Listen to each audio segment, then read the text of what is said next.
Abantu bakoresha TikTok bakunze kubona kano karango ka YouTube, hari naho usanga hariho Instagram, bituma umuntu uje nko kuri bio yawe kuri TikTok ashobora gukandaho akagera kuri YouTube yawe byoroshye, cyangwa kuri account yawe ya Instagram byoroshye.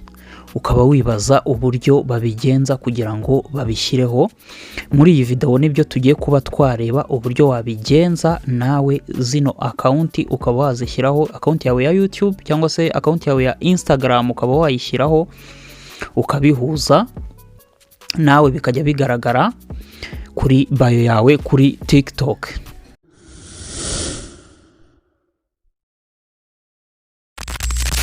Bigenda bite rero? Uzaza uze kuri account yawe ya TikTok, uze hano handitse ngo edit profile. Nuza kuri edit profile, urabona hano hari ahantu handitse ngo social, hari Instagram na YouTube. Ahambere tuzakora kuri add Instagram. Dukora kuri add Instagram tuzategereza, nitumara gutegereza, nitumara gukanda harahanditse Instagram, rero uzashyiramo email yawe cyangwa se nimero yawe, username yawe cyangwa se phone number, bimwe wakoresheje ujya kuri ufungura iyo ugiye kuri Instagram yawe, ibyo ukoresha kugira ngo ubashe kwinjiramo. Nurangiza ubwo uzabishyiramo nyine, ushyiramo na password.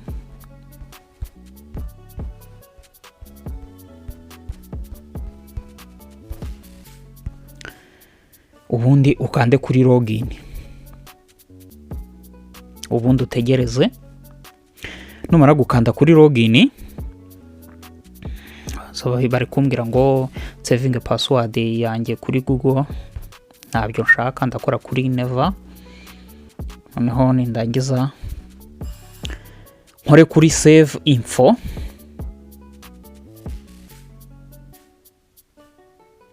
Nimara gukora kuri save info, harango TikTok would like to receive the following information about Emabilis. Nindangiza nemeza hano ngo allow.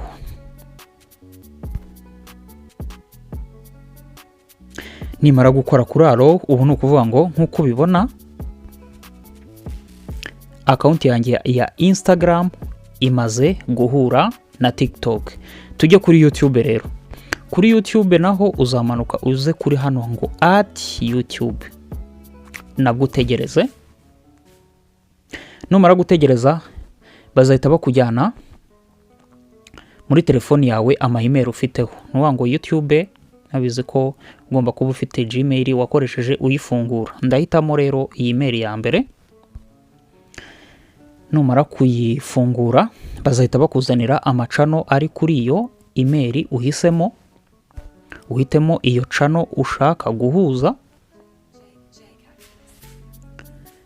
Numara kuyihitamo uzategereza gato. Numara gutegereza urabona ko bimaze kwihuza rwose, ari Instagram ari YouTube byose bimaze kwihuza na TikTok yanjye. Uzakanda rero hano hejuru ukore back ugaruke.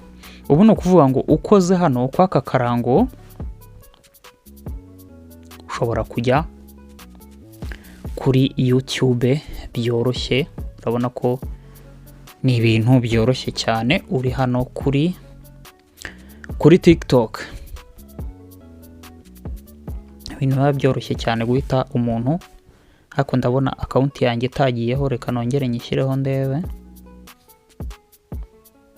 Ona account ya Instagram itagiyeho.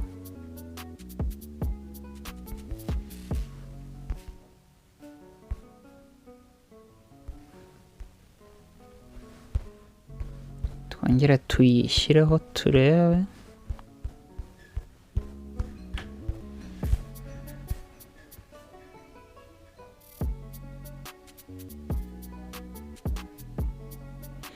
Akora kuri allow. Turangiza dutegereze. Ndakeka account yagiyeho. Bagiyeho rero. Urabona ko noneho account ya Instagram yagiyeho, noneho kuko harambere ntabwo yari yagiyeho. Urabona n'ubundi hakunda iyo wabihuje na YouTube na Instagram warabishyizeho, akenshi hakunda kuza akarango ka Instagram, uzagakandaho rero. Nujya ugakandaho urabona ko n'ubundi na ya YouTube washyizeho izaza. Ushobora guhitamo rero ukavuga ati uyu muntu nkanzeho hano kw'aka kantu, ushobora kujya kuri Instagram ye, ushobora no kujya kuri YouTube ye, nkaba nabasha wenda kuba namukurikira cyangwa se nkajya kureba uko konte ze zimeze cyangwa se uko byifashe. Ubu ni uburyo rero ushobora gukoresha ugahuza YouTube, account yawe ya YouTube na Instagram, ukaba wabishyira hano kuri TikTok kuri bio yawe byoroshye, abantu bakaba bakandaho bakagera kuri izo konte zawe byoroshye. Kagerageze nawe urebe ko gakunda.